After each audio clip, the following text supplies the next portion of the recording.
leader and members of Flag Australia and myself are hearing on a regular basis about the pressure that our farmers and food producers are under.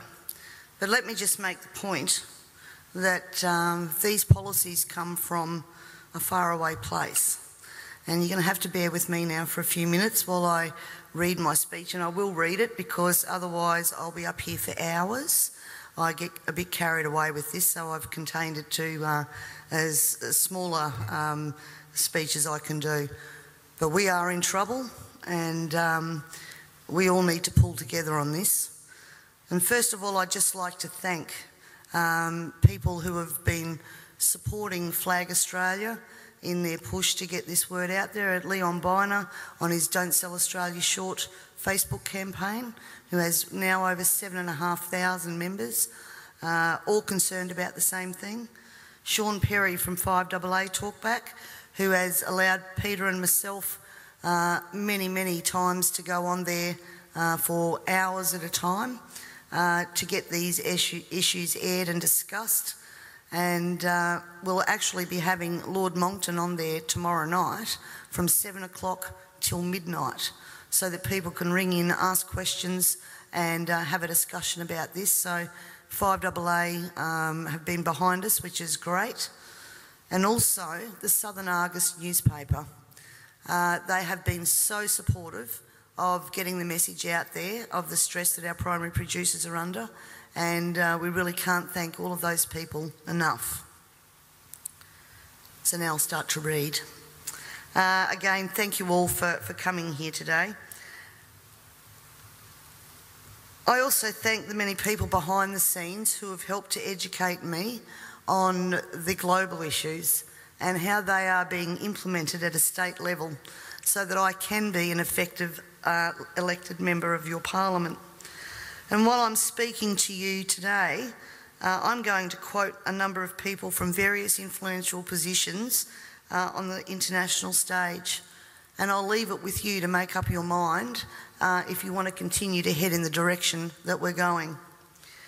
I first stumbled across Agenda 21 in about 2008, and quite frankly my first reaction was to dismiss what I was reading, because I didn't believe that any government in Australia would take us down this road. Then I began to see a legislative pattern emerging in Parliament which concerned me greatly, and I also started to see the tenor of legislation that we were passing. I did air those concerns in Parliament, and it was dismissed and ignored. The words Agenda 21, ladies and gentlemen, were never meant to be spoken. And if they were, then of course it would be dismissed as a conspiracy theory. Because if people knew Agenda 21 and what it stood for, there's plenty of information out there where they could actually learn what the end game was, and governments didn't want that to be known. My dad always said to me that people only lie for two reasons. One reason is because you're ashamed of what you're doing, and the second reason is that you don't want people to be warned just before you screw them. And I honestly believe that these secrets have been, thank you, that these secrets have been kept for both of those reasons.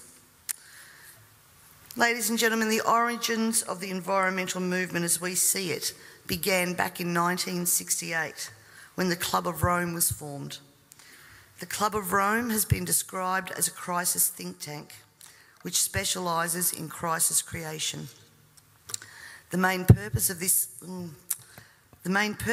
think tank was to formulate a crisis that would unite the world and condition us to the idea of global solutions to local problems. In a document called The First Global Revolution, authored by Alexander King and Bertrand Schneider, on pages 104 and 105, it stated, "In searching for a new enemy to unite us, we came up with the idea that pollution, the threat of global warming, water shortages, famine and the like would fit the bill. All these dangers, of course, will be caused by human intervention that will require a global response." That's the origin of global warming, ladies and gentlemen. In 1975, Australia agreed to bring in a new economic order via the Lima Declaration on the Second Conference of the United Nations Industrial Development Organisation. The outcome of this was, as I said, the Lima Declaration, which was the blueprint for the redeployment of tools, jobs and manufacturing to the developing nations, leaving countries like Australia short of technology, a manufacturing base and jobs. Blind Freddie can now see what the outcome of that has been for our country, with their unworkable trade and tariffs agreements hand in hand with this that have followed as a matter of course. This is now a reality, with around 90% of our agriculture and manufacturing just gone. Australia signed the Lima Declaration and hundreds of others with the support of all major political players: Whitlam, Fraser, Hawke, Keating, Hewson, Howard, Rudd, the Democrats, the Greens and even the Nationals. It has been put to me that all of these treaties were the foundation for the rollout of Agenda 21, and it seems that Australia has been moved around the global chessboard, and our so-called leaders were either complicit or naive to the long-term consequences. And now we're almost at checkmate.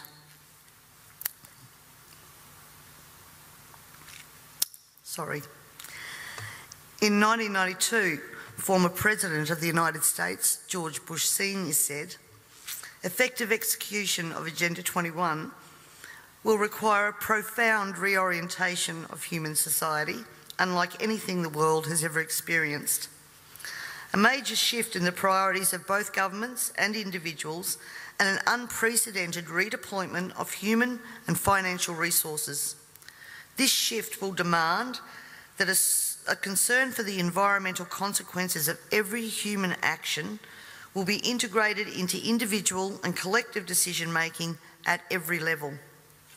Cutting through the code, I want everyone to consider what the words "profound reorientation of all human society" and "unprecedented redeployment of human and financial resources" actually means. For everyone here tonight not familiar with Agenda 21, I would suggest that this is the beginning of your learning curve, not the end. In 1992, Maurice Strong, Secretary General of the UN Earth Summit and member of the Club of Rome, said, "It is clear that current lifestyles and consumption patterns of the affluent middle class, involving high meat intake, consumption of large amounts of frozen and convenience foods, use of fossil fuels, ownership of motor vehicles, small electrical appliances, home and workplace air conditioning, and suburban housing are not sustainable." Put those statements together with the previous one, and it must become clear that Agenda 21 is about controlling every aspect of our lives: how we eat, what we eat, how much we eat, how we move around, food production, the amount of food, and where we even live.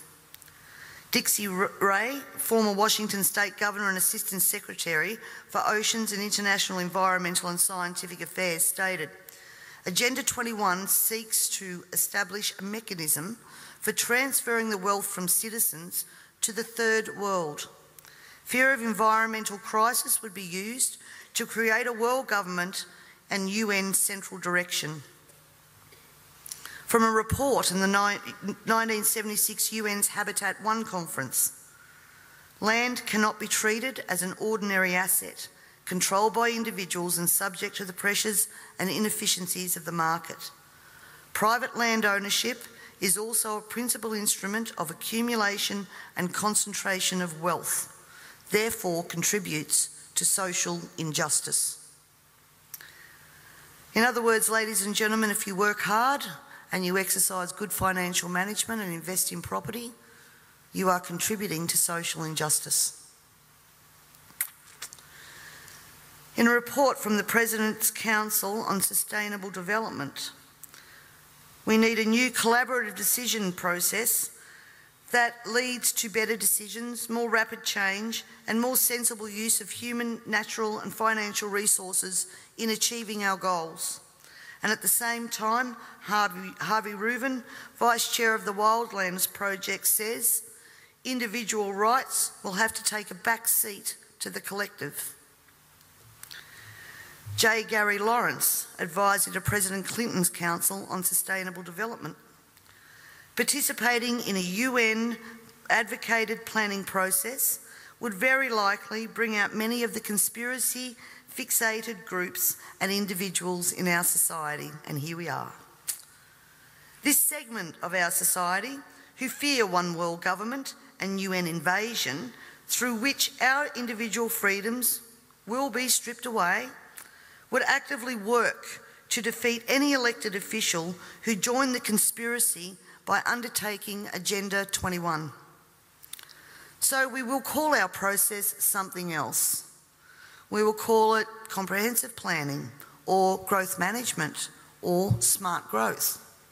We ended up with sustainable development. The redeployment of human and financial resources has now become visible to us all via the cut to services and programs to assist the sick, the young, the elderly, and of course the creation of another level of poverty now identified by the term the working poor. I was speaking to a person last week and he said to me, if Hitler was still around, he'd be sitting back thinking, I didn't need bullets for a global takeover. And he'd be right. We see daily cash grabbing via new taxes called levies, supposedly because we are cash strapped in this state, and at the same time see big project spending that does not fit with the message that we are in financial crisis. But we the people have to tighten our belt, while the government seems absolutely unaware and unconcerned of the amount of debt that it is accumulating. This in turn means that taxes, levies, fines and other penalties increase, as well as the cost of living rising exponentially, and the ordinary citizen's ability to exist well is compromised with almost every law that we pass. We're constantly paying for so-called services that we don't receive. This is wealth redistribution at the grassroots level, redeployment of financial resources, ensuring only hardship for the citizens who just really want to get on with their lives. The Parliament has also ventured into the rights of people to own and retain their property and manage it without government interference. In particular, the laws around, as Peter said, water allocation, natural resource management, the Native Vegetation Act, Development and Planning Act, which are all equally toxic to our food producers as they are to our long-term security, we city dwellers. Everyone needs to remember, we all pay a natural resource management levy on our tax rates. So this is not just going to affect the food producers. The intrusions into our property that Peter was talking about that land producers are going through will roll out into the suburbs and into the city because they have the authority to do that.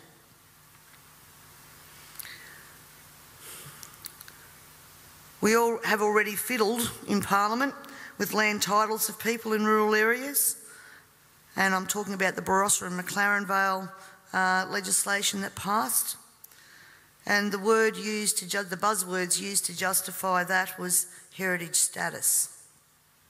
At the same time that our right to own and manage our land, have access to water, produce adequate food to ensure that our only option is not to consume often toxic and substandard food from places like China, this government has been working overtime to take away our rights to common law through many pieces of legislation. Common law is what guarantees us an ability to correct injustices. This coming year, I promise you, you will also hear debate over a number of pieces of legislation that will further erode our common law rights. And you have to get behind me on this, ladies and gentlemen, to stop this from going through. As Agenda 21 became more and more apparent to me, I began using the line in Parliament that government was now declaring war on its own citizens. And that goes back as far as 2008. This, of course, led me to being labelled a conspiracy theorist. But here we are now, openly talking about Agenda 21 and the ramifications we will see in a short period of time if this is not stopped in its tracks. Let me just say that I often hear we cannot stop what is happening. Two-party preferred system, vote Labor, vote Liberal, what does it matter? And in fact, that's probably true for the House of Assembly, because that's where government's formed. But ladies and gentlemen, here in South Australia we have the Legislative Council, the House of Review. And my friends, that is where the true power does lie. And the last thing that governments want you to understand is that no matter who is in power, the Legislative Council is there for checks and balances. And when the Legislative Council isn't overly influenced by the major parties, legislation can be blocked.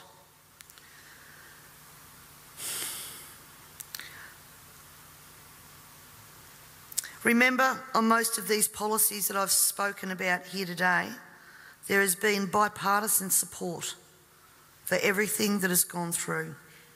When the major parties join together, then the crossbenchers and minor parties, basically our vote is null and void. The way to avoid that is to make sure that when the major parties do join together, they don't have the numbers. For way too long now, we the people have been asleep at the wheel, and it is time to wake up and participate in the democratic process. And to do that, you need to understand the parliamentary and political system that you are trying to rein in. In 1972, the Club of Rome published the alarmist Limits to Growth document, warning of worldwide overpopulation, the need for sustainable development. This was the beginning of the slow process of social engineering and programming people to accept that the planet is struggling to sustain life. On the 8th of October 1973, the New York Times reported a quote from Ted Turner, also Club of Rome. The social experiment in China under Chairman Mao's leadership is one of the most important and successful in human history. In 1987, Mikhail Gorbachev, also a member of Club of Rome, said, "We are moving toward a new world order, the world of communism, and we shall never turn off that road." He also quoted in 1996 Monetary and Economic Review on page 5, "The environmental crisis will be the international disaster that will unlock the new world order, one world government." In 1992 came the Earth Summit, which produced the document called the Earth Charter. This document was co-written by Maurice Strong, long-time globalist, elitist, member of Club of Rome, and Mikhail Gorbachev. Both Strong and Gorbachev stated that it was hoped that this document would be adopted as the new 10 Commandments, with environmentalism as the new one world religion. Out of this summit came Agenda 21. Ted Turner, who was also a member of the Club of Rome, was quoted as saying in 1996, "The total population of 250 to 300 million people is ideal. That means a reduction of 95% from present levels would be even more ideal." Anyone who abhors the China one-child policy is simply a dum-dum. In 1998, the Baltimore Sun reported on July the 7th, most of Ted Turner's first donation to the UN of $22 million went to programs that seek to stall population. Another goal of the depopulation process is that the upcoming generation will submit to sterilisation to save Mother Earth. Ladies and gentlemen, everything I've said here tonight can be verified by document searches, and it is now time for us all to take off our blinkers and encourage our neighbours to take off their blinkers. And it's also time for you to demand that every person you elect fully understands this policy that is being rolled out via local, state and federal government at a concerning rate.